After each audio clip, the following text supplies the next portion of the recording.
Want to have one of those scenes that really connect with your players, but you're having a hard time holding and giving immersion to a scene? Here's some easy tips to help your players get immersed in the game. See you on the other side.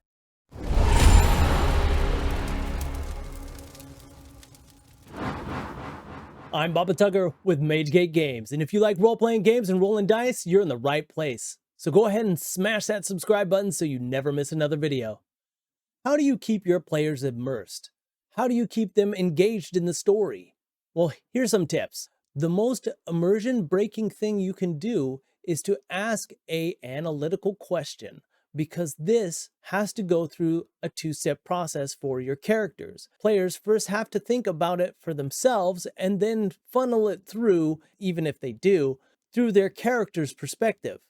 This can be hard, especially for new gamers and or people who have been playing for a long time that just forget to do it. Sometimes forget to do it. But some easy things to do to make sure that your characters remember is to put a cue for yourself. It should be a visual that you can see, either written or drawn, that helps you remember the approach of your character. Being creative with visual cues can help a lot with immersion. Many of the times what we do on our old character sheets were draw a picture or a symbol of our character, something that helps anchor the idea of who that character is. And when you look down at your sheet, you can remember what they like to do and how they do it.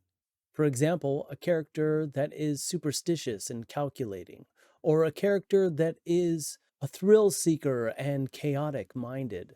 As their approaches are, for example, let's take a barbarian that is superstitious and calculated, who comes across the scene of an open cave with the markings of strange tracks of gore and detritus around the cave, knowing that something lurks inside. The barbarian, being superstitious, kisses its holy symbol that's around its neck, grabs its weapon, saying a prayer to one of its gods, and performing a small rite or ritual before moving forward. But as that happens, the other person in their party, the wizard, who is a chaotic-minded thrill seeker, throws on a light on their staff and charges head first into the mouth of the cave. This changes the scene, but it does play to their character's type. And knowing what those characters are doing, stating how they approach certain things, can help immerse your characters and the players to remember if those approaches are written down.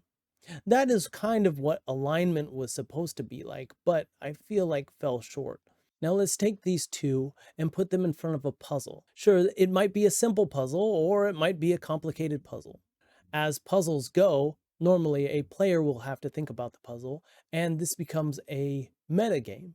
Now, if that's the type of style that you like to play, that's fine, but it does break immersion, unless we can put it in a way for the players to look through the lens of the characters. This is a little hard to do, but can be done through the approaches that we do, and we're going to have to change our GM style a little bit.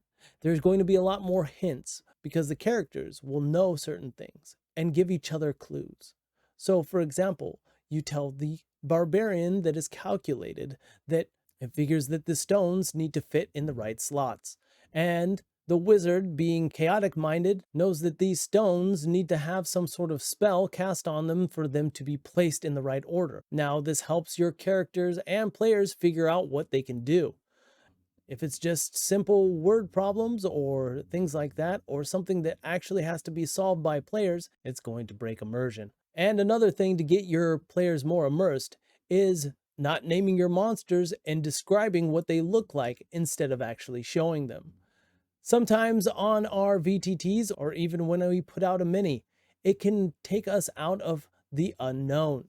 Maybe having a large black silhouette can be easier and more scary than actual mini or token for the monster. Remember, unknown as well as just showing what is most important, like the teeth are sharp as needles and the fingertips are covered in blood, can make you feel like those are things that should be avoided. The monster's flesh hangs sickly from the body. And the smell reminds you of the tide at its lowest, and the death and decay of something that's been stewing in its own filth for centuries.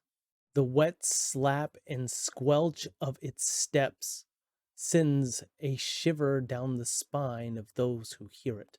This can be much better than a mini or a token, and it definitely gets you more immersed into what's happening in the scene. Once the monster is fully viewed, maybe getting out the token or the mini can help with placement and understanding, especially if there's multiple of them.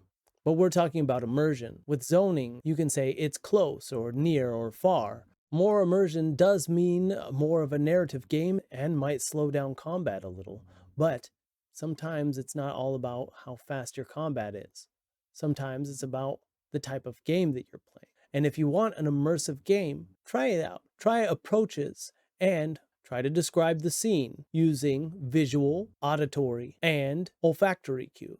If you can put some sort of physical sense into there, like what the characters are feeling, like their boots on the ground or sword in their hand or things like that, that can also bring in that feeling of actually being there. So try it out. Add in approaches and ways that you describe the scene. Try to give your players a way to feel like they're acting through their characters and not the other way around. How do you immerse yourself in a game? What are your techniques? Let us know in the comments below. And down in the description, you can find links to our Heirloom Magic Items PDF, as well as to our books. Also to our Patreon, which helps us create content and produce more books and videos like this. Remember to hit that like and subscribe button. It really helps out our channel. Thank you so much, and see you in another video. If you'd like to see more things like this, go ahead and subscribe and hit that bell icon. If you feel like supporting us and helping us bring more things to you and our community through the MageGate, go ahead and check out our links in the description below and join our Patreon.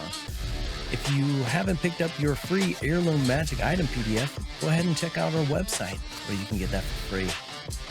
Thank you so much again, and see you in another video.